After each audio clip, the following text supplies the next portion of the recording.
why do we need a budget surplus? Why, this is sort of moving on now to pricing and costing, and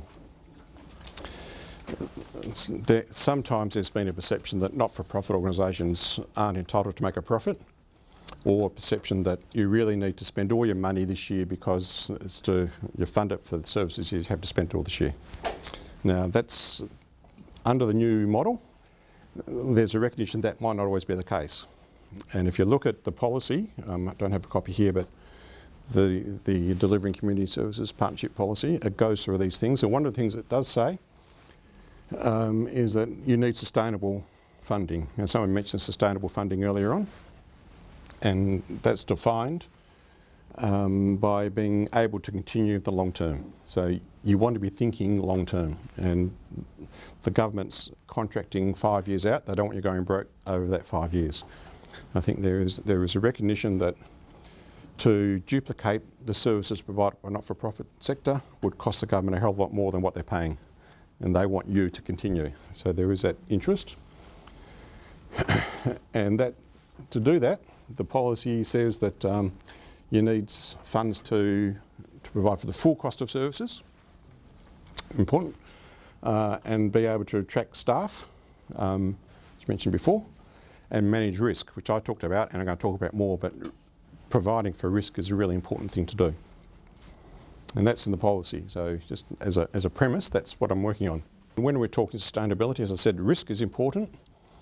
The policy also talks about innovation, and although that's a bit of jargon, the idea of developing new ways to do things is really important, and recognising there is a cost sometimes to put new things in place, and you need to provide for future capital if in fact you do need to spend money. So I'll talk more about that later. And some of you may have seen this diagram before, but under the policy, the accountability is somewhat changed. Prior to this policy coming into place, you were accountable to do various activities, and you were funded to do those activities. So you were given a degree of some money, and you were required to what was called acquit that money. So each 6 months or each year, you were required to prove up that you've spent what you were funded for. And I know this department didn't require repayment, but some other government departments did, where you actually, if you didn't spend it, you had to give it back, or you had next year's allocation reduced. Okay, so the Department of Communities hasn't done that for years and years, but other departments have. And that generated difficulties and perhaps inefficient behaviour, in that you went on a shopping spree in June to make sure you spent the money. And so that's what was happening, but that's not good. You don't want to feel you'd be forced to spend money, otherwise you lose it. And the policy has changed so that you're no longer required to give money back if you don't spend it. Okay, you can carry it forward. It's important to know that. You still have to deliver what you're contracted to deliver, but you're not contracted to spend everything that you receive. Now the tender, or the policy, has moved the focus from working out your activities and how much those activities cost, to working out what are the outcomes of those activities and what price you're going to charge to deliver those outcomes. So it's sort of a bit of a move over from activities and costs to outcomes and prices. The concept might be, an example that I might use is that if you provided a counselling service to prisoners before they're released from prison, the activity is the counselling sessions. The outcome will be less reoffending, sort of thing. So you want to be able to have some sort of evidence that what you do delivers an outcome. And some of those outcomes are long term, and you can't really measure an outcome sometimes in the year. The really important stuff is a trend over time. The other thing about outcomes is that you're actually comparing the outcome compared to if you've done nothing. So an example might be, or it may be possible that you might deliver these activities and there's no change in the long-term trend. And you think, well, why are you doing that? Well, the important thing is to say what would happen if you hadn't done those things. So even if the reoffending has stayed the same, if you can prove up that if you hadn't provided that counselling, the reoffending would have gone like that, that's the outcome. Okay. When we talk about innovation, the opportunities are to change your service model to deliver those outcomes. So going back to that counselling session thing, the model might mean that someone goes out there every day and comes back, and that might be too expensive. So the third model might be you do it by video, or you do it in a group session, or you change the way that you conduct the counselling, hopefully to achieve the same outcome. So you need to think about what are the consequences of what you do, and have you got the best service model or the most appropriate service model to achieve those outcomes. This will apply, I think, to the example before where you may license your facility for other groups to come and use. Is that a fee? People do that? You might also run courses. You might run a parenting course and you have a fee for service. And so you need to have your overall budget to work out your viability over the year, but you also might want to work out what something costs you to deliver and how much to charge those people that attend, or how much you charge rental to someone to use your facility. Unit costing is how much it costs to deliver fee for service. So in this sector, it may well be that you run a parenting course. Does anyone do a parenting course type thing? So where you run a course, say, for 6 weeks, and people pay. People pay to attend, or some people pay to attend. What you need to be able to do is work out the full cost of running that course to work out how much you're going to charge for it. So it might be 2 hours one night a week for 6 weeks, so 12 hours that you're running the course.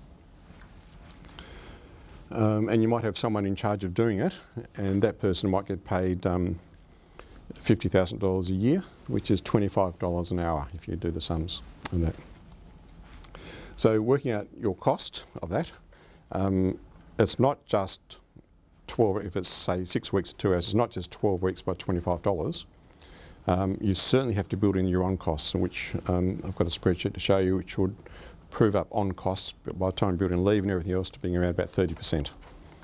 So 30% of $25 is about $8. So your basic rate is not $25 an hour, it's $33 an hour. Okay, so you really have to build in those on costs and working out unit costs. Then you have to work out how much time is actually spent in doing this course. So there is preparation time. Someone's got to, say, spend twice as long preparing for this thing as delivering it. So if it's a 12-hour course, there's 24 hours preparation time you expect someone to spend. And there might be travel. The person has to go home and come back, and you might have to pay travel time in between, which you may have to either pay time, so someone's going from one work spot to another work spot, so there's that travel time, but you have to pay someone to do it, plus the cost of the travel of so much per kilometre.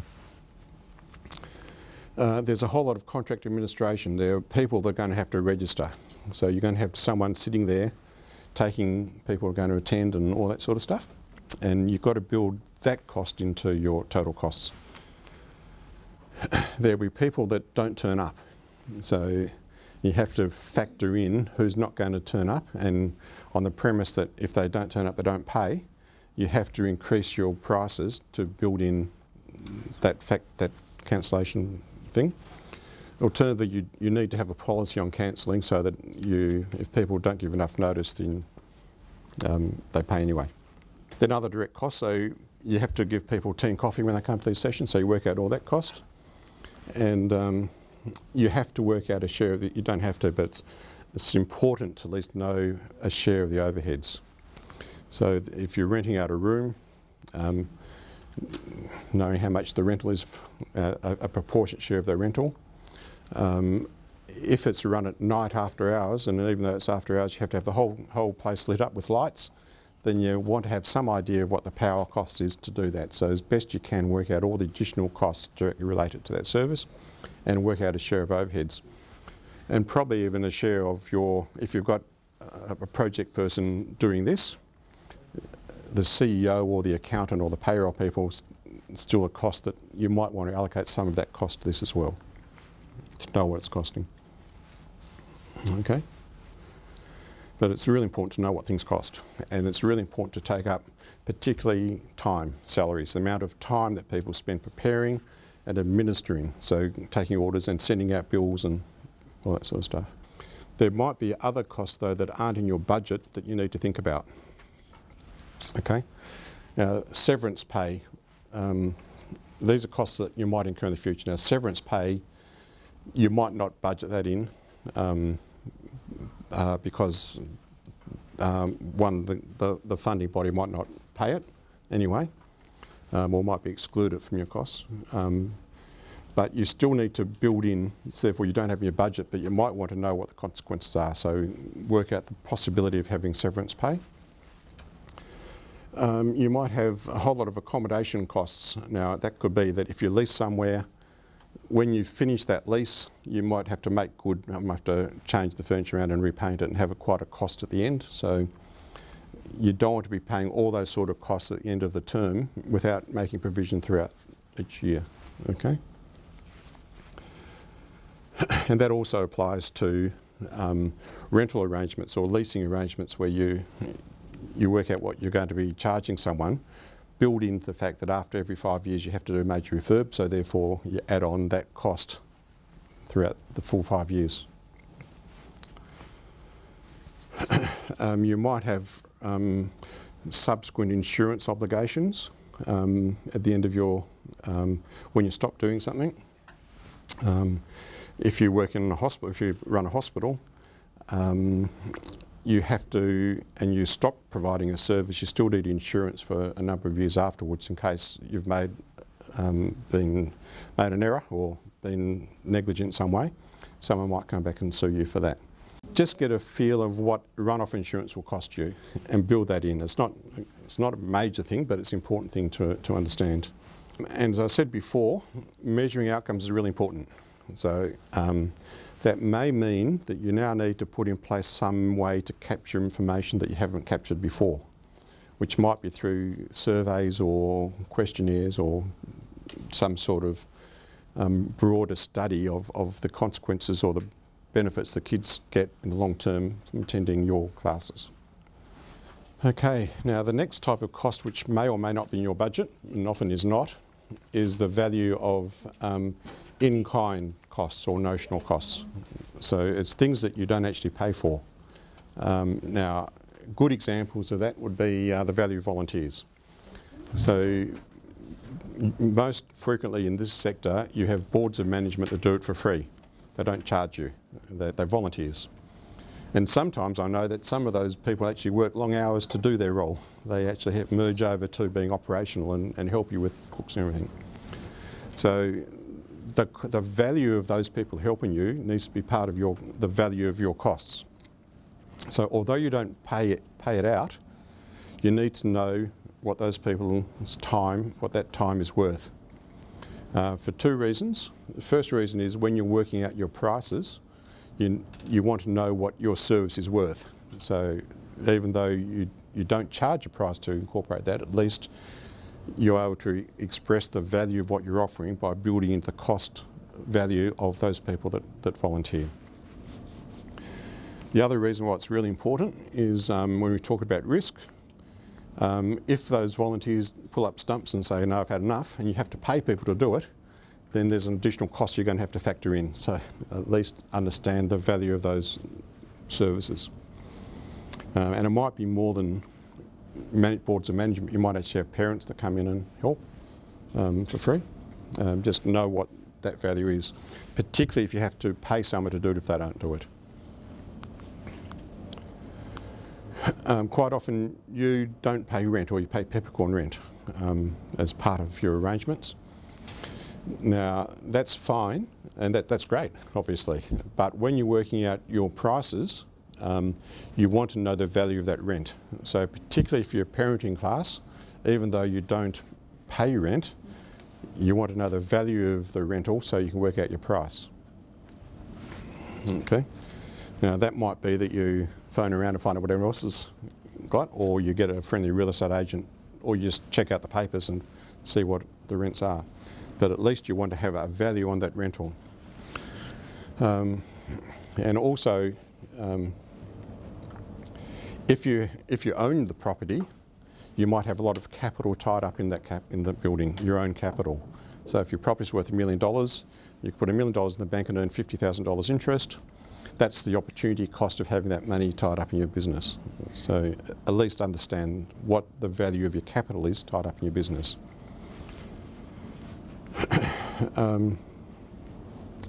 And you might do things concessionally. I think it's quite common to provide services and not charge. At least know what the value of those services are, so that, as I said before, you can validate your position for different groups. So now we're moving on from working out your costs to working out your prices, which is a different thing altogether. And there's a whole lot of costing issues and a whole lot of strategic type issues or organisational issues that you might want to think about. Firstly, you might run a service at a loss because it enables you to do other things. So a creche might be an example of that, where you run a creche, you only charge $2 an hour or something. You work out it's costing you $10 an hour to do it per child. But because you run it, you enable parents to come and participate in other things. So you actually make a decision that you'll run something at a loss because it enables you to do something else. Okay, so that might be an example where an organisational issue will influence your prices. Sometimes, and this is perhaps more the case in the commercial world, where you know that you have to have a discounted price to get a service established. Now, there's a new fish shop that opened up over in Melville a couple of weeks ago, and the first 2 or 3 weeks everything was half price, and there were people out the door and down the street buying fish and prawns at half price, and they probably did that at a loss for that period of time, but they've established that place. Everyone thought it was good service and good product, and they're all coming back. So you decide, when you're establishing the service, you run something at a loss to establish your place in the market. Now, there might be a translation to that in what you do, I'm not sure, but there might be. So that will be one of those things that factor in your price. And maybe if you're having a parenting type lesson, you might do the first one cheaper than you might do subsequent ones to get your name out there. Everyone knows it's a really good course. Now, market demand for services. Again, this is perhaps back the point raised here, where the only people that are going to attend can't afford to attend. So you just can't charge full tote odds. And in that case, you make that decision, but at least you're making an informed decision, knowing you're doing it at a loss. And also knowing that you can't do that for everything. You just can't. You'll close the doors. So you have to build into the fact that sometimes people won't be able to afford to pay, and you make a decision to run it at a loss. But in doing that, you do it with your eyes open and in the context of your whole organisational thing, and with the capacity of getting funding elsewhere if you're going to do that. But it will happen. I know it will happen. It does happen.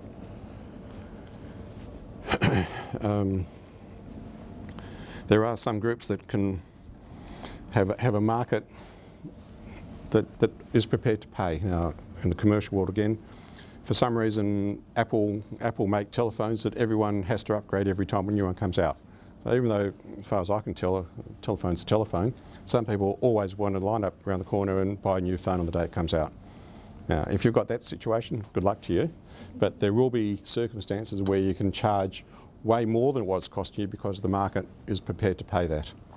Now, again, I don't know if you're lucky enough to have that situation, but maybe you do. Maybe the course you run is so popular, you can actually charge more than what it's costing. You take the market into consideration. And also in working out your price, you obviously look at the quality of your service. So if you run a hospital with an ICU and all the bells and whistles and 5 nurses per patient or anything like that, you can charge more than a sort of a low acuity nursing home out in the bush somewhere. And similarly, if you've got highly qualified staff for every position, if you run childcare, you might have every staff member having postgraduate qualifications in childcare, whatever it is. It's obviously going to cost you more, therefore you might be able to charge more. but you've also got the marketing thing of that you might be restrained that people aren't prepared to pay it. But some people are. Some people are prepared to pay. If you can prove up you've got very experienced, very qualified staff and you don't have to, they sometimes will pay more. But again, it's balanced between your fundamental reason for being and your circumstances. So all those strategic and organisational things are important in working out your prices. Prices both to government for your tender and to users on a fee-for-service basis.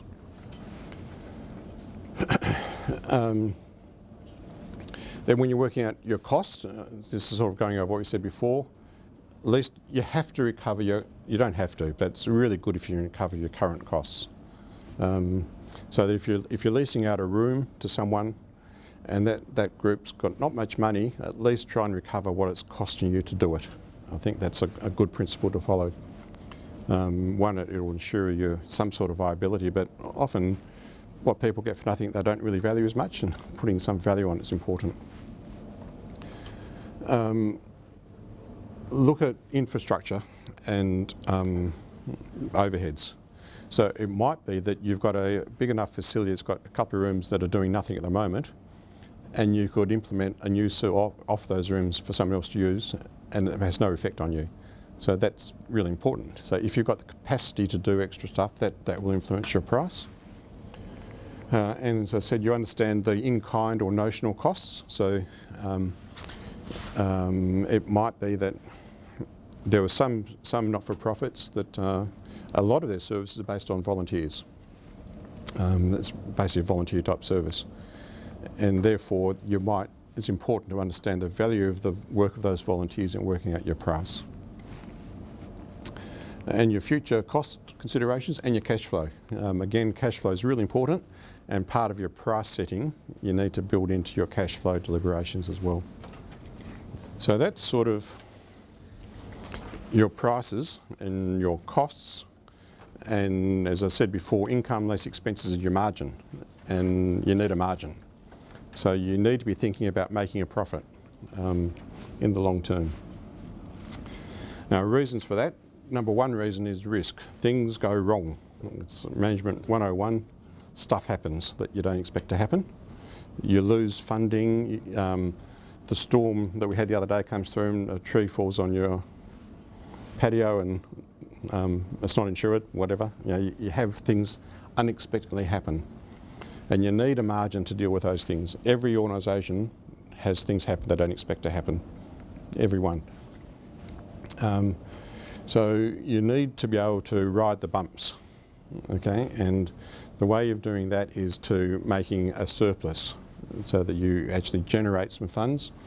And ideally you want to have some money actually put aside in your balance sheet. So when we talked about your assets, it's probably a good idea to think about under cash, putting into separate accounts for special reasons. And one reason might be risk, so when things go wrong. So there is sometimes a tendency to spend money because it's there. Don't always fall for that. Sometimes it's a good idea that you might decide, just to be safe, to make sure that we're not going to go to business, we want to put $20,000 in the bank to call upon when things go wrong. So think about maybe $20,000 profit 1 year is too much, but $5,000 or $4,000 a year is feasible.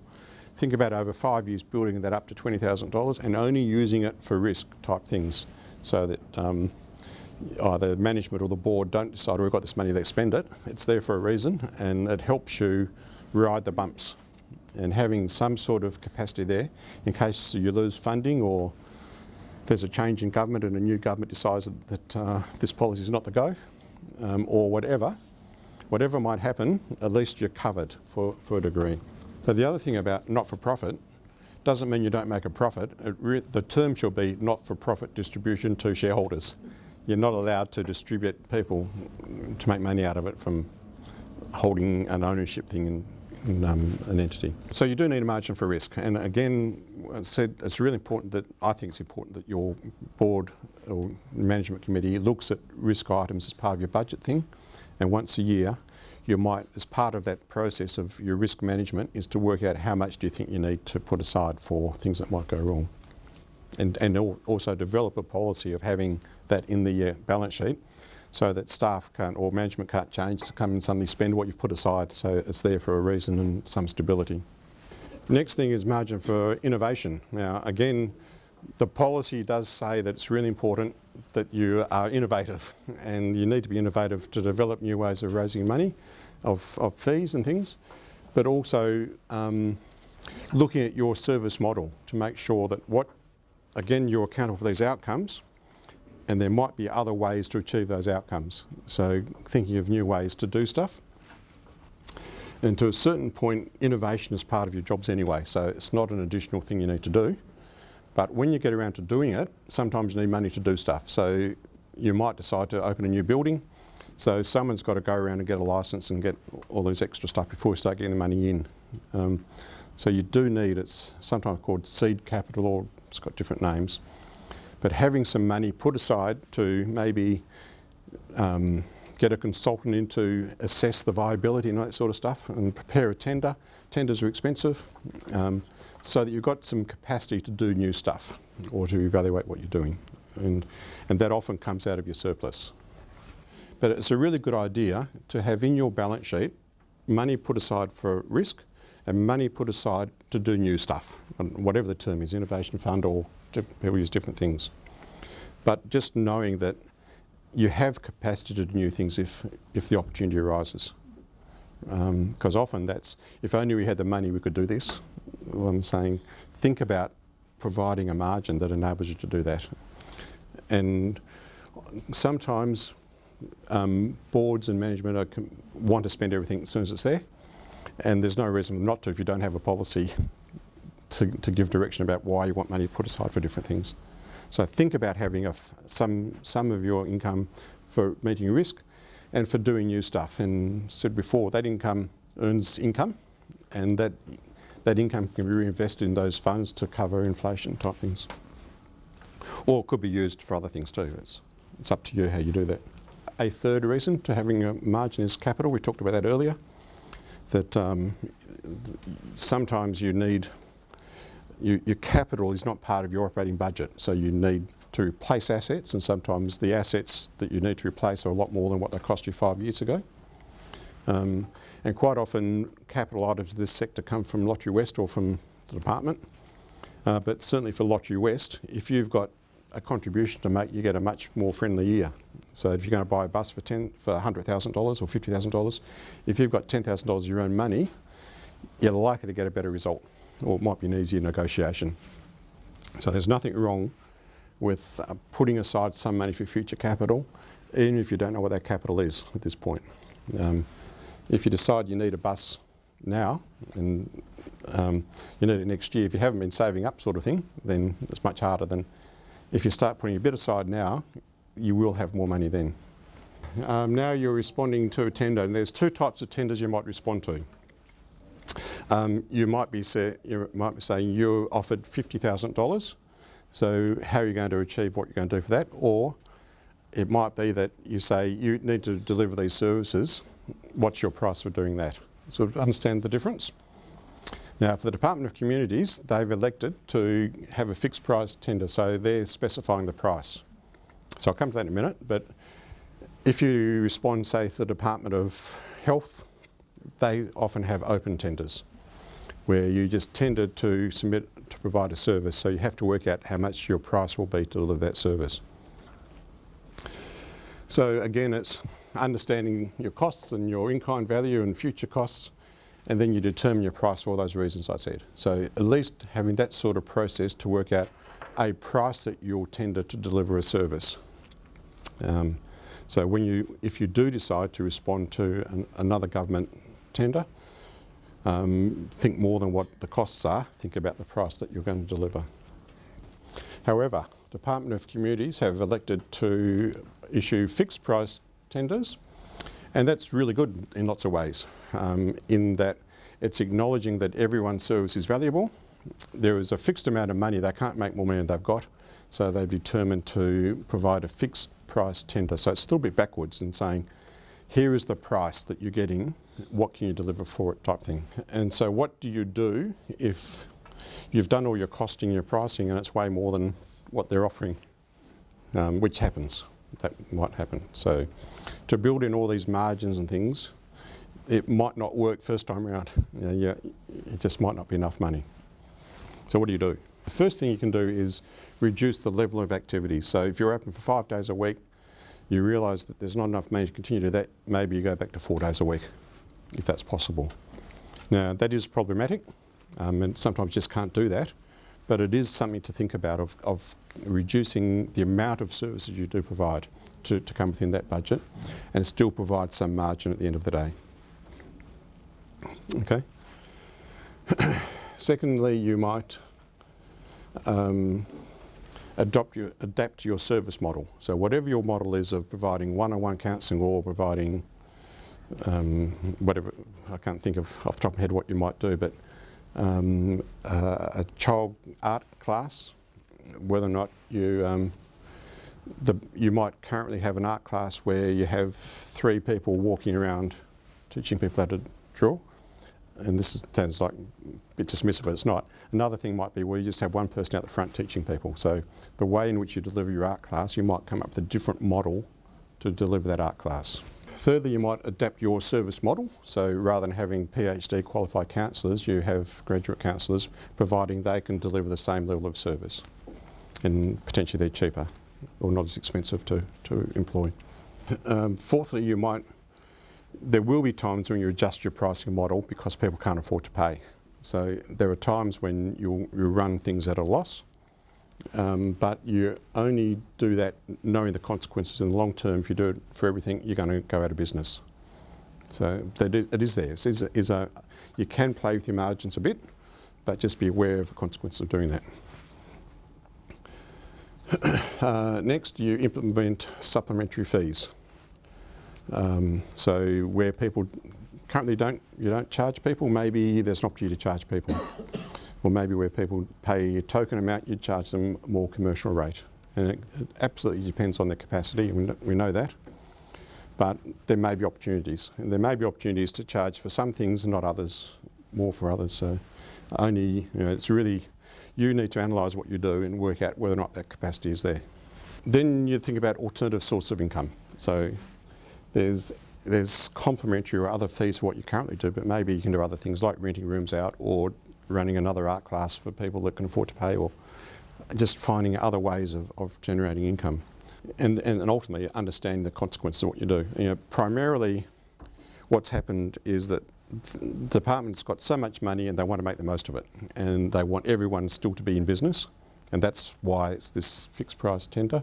But they also want to encourage you to do other things. And certainly when the current government, this Economic Audit Committee review a couple of years ago, and why the Premier has, and it was a big change to offer another 25% cost funding to not-for-profit sector, was because there was a belief that this sector is closer to the community, knows what the needs are, more likely to be innovative and can leverage off volunteers and the like.